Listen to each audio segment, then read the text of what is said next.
So we have one final speaker. Jane, I'm still looking for a bio from you.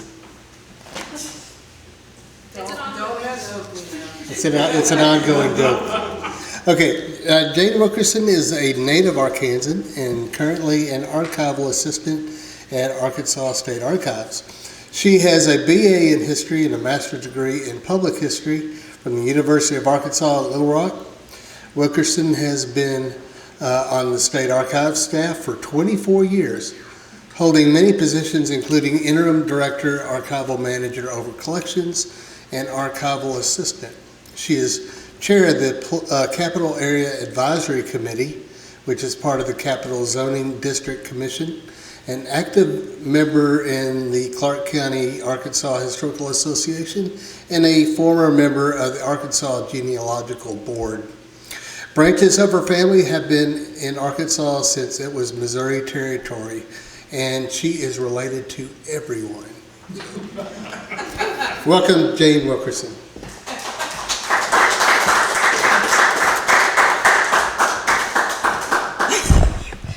I pretty much am. The Coker family came in about around 1813, 1815, and there are a lot of descendants around.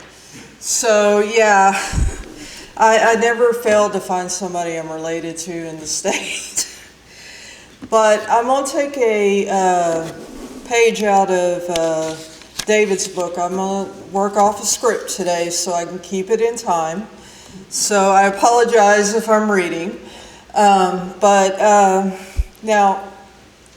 if you live nearby Dogpatch USA, the slogan, "Have a heck of a day at Dogpatch USA," was all over billboards, brochure stands, radio and TV, especially in the 70s and 80s.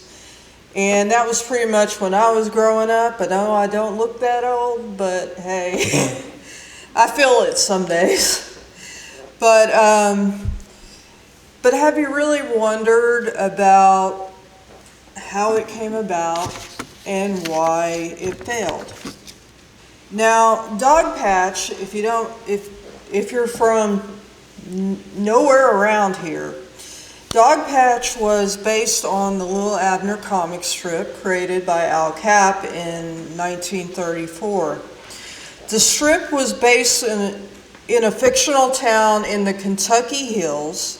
At the time of Little Abner's creation, the classic hillbilly stereotype had reached its current incarnation: lazy, uneducated, and unworldly. The strip featured not only Little Abner, but also his parents, Mammy and Pappy Yoakum, Daisy Mae Scragg, Jubilation T. Cornpone, a Confederate general who happened to fail at everything. He was known for helping the Union win the war. Hairless Joe and Lonesome Polecat, who were known for their Kickapoo Joy Juice, a concoction that had such power that the fumes alone would melt the rivets off of a battleship. Yet it wasn't an illicit drink. Now, I haven't figured that one out. A host of many others, including Smoo, a creature who could lay a carton of eggs or provide milk from a bottle. Now, at the time of the park's creation, movies and television were playing a large role in creating the hillbilly stereotypes. In the late 1950s through the beginning of the 1970s, there were many television shows like Andy Griffith, the Beverly Hillbillies, and a host of others that portrayed the image in a variety of ways. Also in 1960, you have the opening of Silver Dollar City in Branson. And its original concept was the frontier town. So what brought Dogpatch to the Arkansas Ozarks? Well, in 1966, Albert Rainey asked Oscar J. Snow, a Harrison realtor, to list his trout farm for sale. It was about 825 acres on Highway 7 South. The land not only featured trout farms, but also a cave and a waterfall. While surveying the property at Marble Falls, Snow realized the area looked like Bottomless Canyon from the comic strip. And the cartoon strip Little Abner popped in his head. Later, Al Capp would call him the Walt Disney of Dogpatch. Now, Snow quickly recruited 9 businessmen from Harrison to go and approach Al Capp for licensing for the use of the Little Abner characters and places. Capp agreed to the venture. This was the first time he had granted any permission to use the characters and places. And these individuals then formed, along with Capp, Recreational Enterprises Incorporated. Now, Dogpatch broke ground in October of 1967. The day marked the first time Al Capp came to the area. At the time of the dedication, an economic research team out of Los Angeles, sorry about that, projected that in the first year, Dogpatch would attract 400,000 visitors, and by 1977, it would increase to 1.2 million a year. But in reality, the first year only brought about 300,000, and it never reached more than 200,000 after. On May 18th, 1968, Dogpatch had its grand opening. Dignitaries received a guided tour, a trout fry, folk music on the square, and Al Capp addressing the crowd, after which a giant statue of General Jubilation T. Cornpone was unveiled, along with a plaque that listed his famous battles: Cornpone's disaster, Cornpone's misjudgment, Cornpone's catastrophe, and Cornpone's humiliation. Now, after the park's first season, there would be a new man on the board. October of 1968, businessman Jess Odom, the developer of Maumelle, bought controlling interest of the amusement park. Odom announced plans to spend several millions for more development and to promote it nationally. Now, let's take a tour of Dogpatch, a small, short tour. You would enter the park from the main building here and catch a Swiss tram that descended into the town. And if you were afraid of heights, you didn't want to ride that tram. And so Dogpatch then also featured several buildings that included a general store, an educational exhibit, a honey shop, the Ladies Brotherhood Hand Sewing Center, a picture shop, an arts and crafts center, the gift shop, and a restaurant, as well as a hat shop. Now, many of these structures were actually 19th century Ozark cabins, and they were disassembled and brought into the park to fit the Little Abner comic strip. But then there were the rides. And here we have the I always mess this up. The Frustrating Flyer. Say that several times together. Just one of the park's roller coasters. It was operated from 1968 to 1991. And the ride was a Monster Mouse model. Another fun ride was Earthquake Magoo's Brain Rattler. It operated from 1969 to 1988.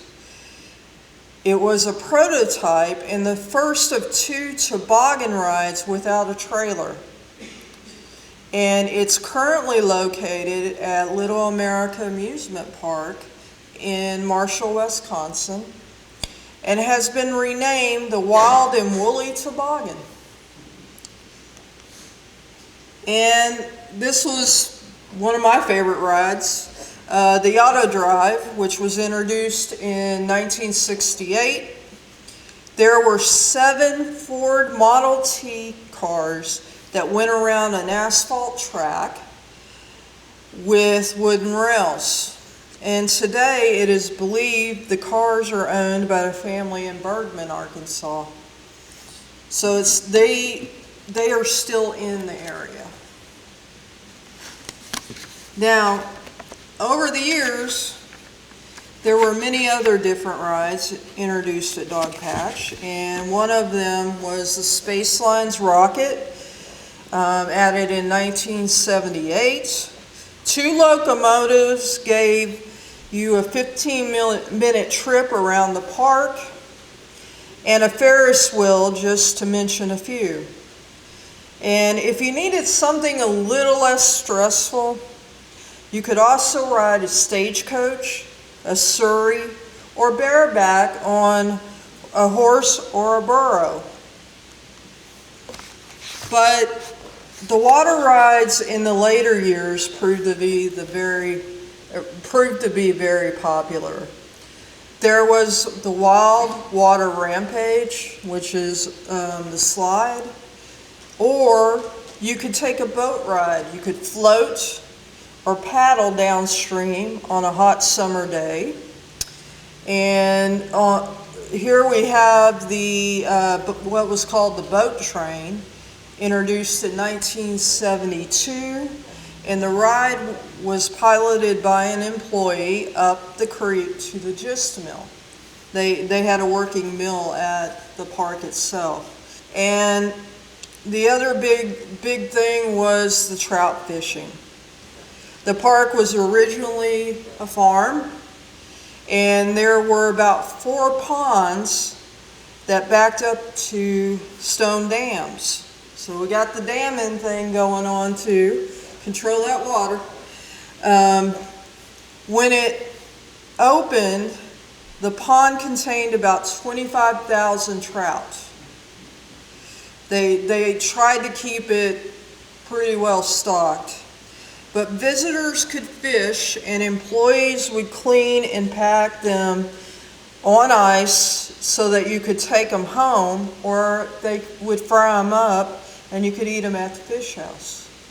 Now, one of the important things that Dogpatch did for the area was to create jobs.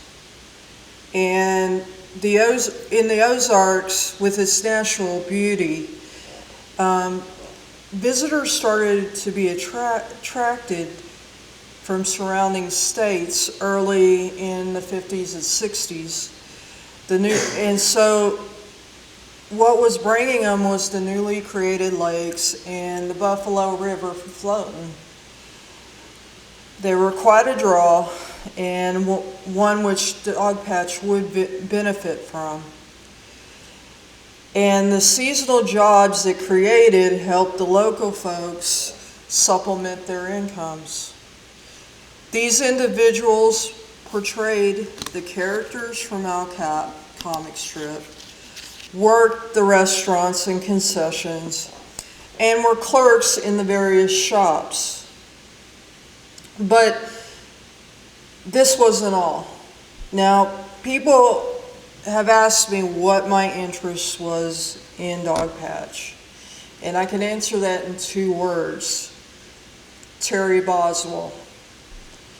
Terry was actually the junior high school art teacher, and he earned extra money during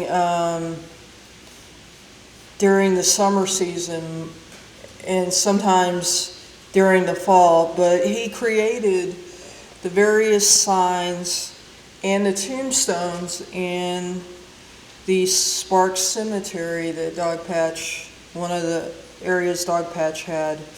Now, he and his wife were really good friends with my parents, and so I can remember him working on the signs on his carport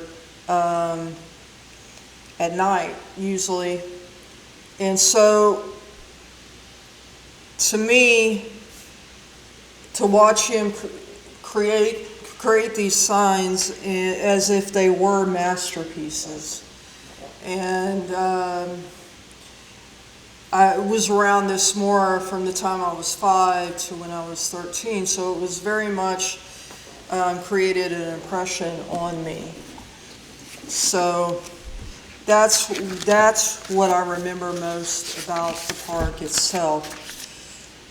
And another source of income for the local population were the crafts that they created. They could sell them at Dogpatch's various shops. They could produce them off season or in season. And it gave the local artists a place to display and sell their creations. Now, as I stated earlier, Jess Odom came on board in October of '68, and he came on as the promoter. And one of the ways that he did this was to create a beauty contest. Every year, states like Mississippi, Alabama, Florida, Texas, and Arkansas would, different organizations sponsored local Miss Dogpatch contests, but they were also known as the Daisy Mays. And Little Rock, and the Little Miss Dogpatch contest as well. So the winners from these local pageants would come to Dogpatch to compete for the crown. The Miss Dogpatch USA winner would receive money, a new wardrobe, and a car. In exchange, she would represent the park in the press and on television around the country, and also crown one of the horses at Oaklawn. Now, another promotion that involved the park was Dogpatch Days. Stores in Harrison and Jasper hosted sales and decorated their buildings with Dogpatch themes. Adults and children would dress up in costume of the characters from Little Abner's comic strip, and it was known as the Look-alike Contest. Winners would be announced that day in the town square in the afternoon.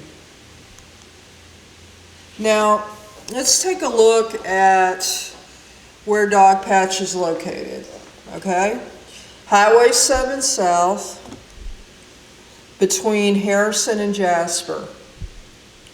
Now, I don't know if you all have ever been on this road, but guess what? It's hilly, curvy areas. You just drop off. You don't want to get too close. And it hasn't changed much since 1968, really. So now let's consider Highway 65. Now, since the early 80s, they have added areas with passing lanes, and much of it is now 4 lanes. The highway department has also straightened the road out in many places. The highway to, in 1980 is around about when these improvements started. The park's biggest promoter, Jess Odom, sold his interest in Dogpatch. And without his influence, along with the growth of Branson, because you could get up there rather quickly on 65 after it was finished, the park actually struggled. And there was question about mismanagement of funding as well. Now, from 67, Recreational Enterprise ran the facility, and during this period, things were kind of steady, you know. Maybe not picking up, but it was kind of steady. And in 1977, though, Al Cap stopped running his comic strip. But the park was still using his characters. Dogpatch introduced new rides and other entertainment periodically. But in 1980, Ozark Family Entertainment actually purchased interest in the park, and the company started making cuts. 50% of the staff were let go, and the cave that was actually associated with Dogpatch was sold back to a grandson of Mr. Rain. And however, they began bringing in more entertainment to the amphitheater. Folks like Reba McEntire, Tom Wopat, and along with Grand Ole Opry performers and soap opera stars came during the summer. So they were trying to get people to come in and see the stars. And they had also introduced what was called the Dukes of Hazzard days. Denver Powell, who played Uncle Jesse on the Dukes of Hazzards, came to Dogpatch and became the spokesman on TV and at the facility as well. With this, the park continued its association with television and the hillbilly stereotype. Now, in 1987, Dogpatch exchanged hands once again. Telecor purchased 90% of interest in the park, and 10% was owned by local folk. By now, the park is really seeing stiff competition from Silver Dollar City. SDC was a larger scale version of Dogpatch, and it wasn't connected to a comic strip. So their narrative was a little bit more fluid. Also, the local population in Arkansas wanted to get away from the hillbilly stereotype and instead highlight the crafts and the folk music of the area. But the big issue was that Ozark Folk Center in Mountain View was already established and filling in where SDC left off. It was also funded by the state. So when the Atlanta Journal-Constitution ran an article entitled "Arkansas, a Dogpatch way past its prime" on July 11th, 1993, it was no surprise. Now, Dogpatch shuttered its windows and closed its gates for good in 1993. Today, the park sits quiet, and all that's left are the memories, and they are quietly fading away. But there is the possibility that Bass Pro owner Johnny Morris is interested in the land and developing it into a nature park so that hopefully new memories will be created for the future. And that's just an overview of Dogpatch. There's much more to its history, so